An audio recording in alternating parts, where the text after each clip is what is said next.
मुंबईमध्ये पुढील काही तासांसाठी रेड अलर्ट कायम. मुंबईसह ठाणे, पालघर, रायगड, रत्नागिरीला अतिमुसळधार पावसाचा इशारा. वाऱ्याचा वेग 40 ते 60 किलोमीटर वेगानं असण्याचा अंदाज. पुणे, साताऱ्यामधल्या घाट माथ्यावरही मुसळधार पावसाची शक्यता. राज्यभरामध्ये पावसाचा धुमाकूळ. मुंबईसह कोकण, मराठवाडा, पश्चिम महाराष्ट्राला पावसानं झोडपलं.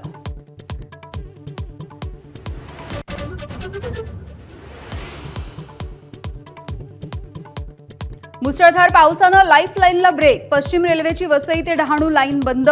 मध्य रेल्वे सीएसएमटी ठाणे ठप्प, तर हार्बरला मानखुर्दपर्यंत लोकल यार्डातच. बीकेसी मेट्रोला पुन्हा एकदा पावसाचा फटका. मेट्रोमध्ये पुन्हा एकदा गळती. मेट्रो स्थानकामध्ये सुद्धा पाणीच पाणी.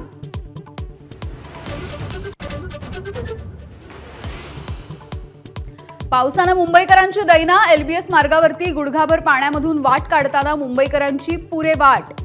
दोरखंड बांधून पाण्यामधून मार्ग काढण्याचे प्रयत्न.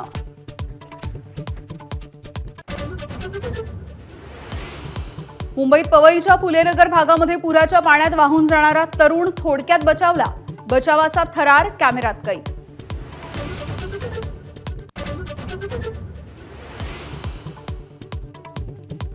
सततच्या धुवाधार पावसानं मिठी नदी धोक्याच्या पातळीकडे. क्रांतीनगर कुर्ला भागामधील 350 नागरिकांचं स्थलांतर.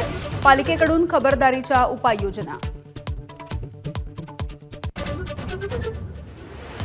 मुसळधार पावसातही नागरिकांच्या सेवेसाठी तत्पर यंत्रणांना मुंबईकरांचा सलाम.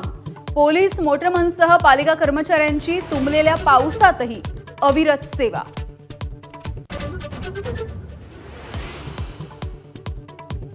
लेंडी प्रकल्प क्षेत्रामधल्या पूरस्थितीची चौकशी होणार. नांदेड जिल्हाधिकाऱ्यांच्या सूचना.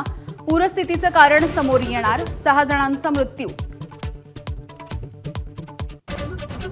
मुखेडमध्ये आमदार उशिरानं आल्यामुळे स्थानिकांचा संताप. आपत्तीच्या वेळेला कुठे होतात? आमदारांना सवाल. ढगफुटीसारख्या पावसामुळे 6 जणांचा मृत्यू. वरुण राजा कोपल्यामुळे गणेश मूर्तींनाही फटका. ठाण्यामध्ये गणपतीच्या कारखान्यात पाणी साचल्यामुळे मूर्तींचं मोठं नुकसान.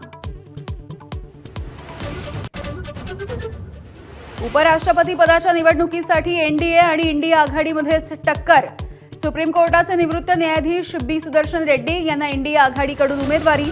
दक्षिण भारतामधल्या 2 उमेदवारांमध्ये सामना.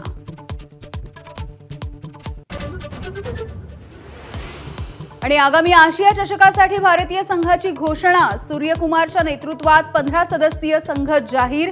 गिलकडे उपकर्णधारपद, तर यशस्वी जयस्वाल आणि श्रेयस अय्यरला वगळलं.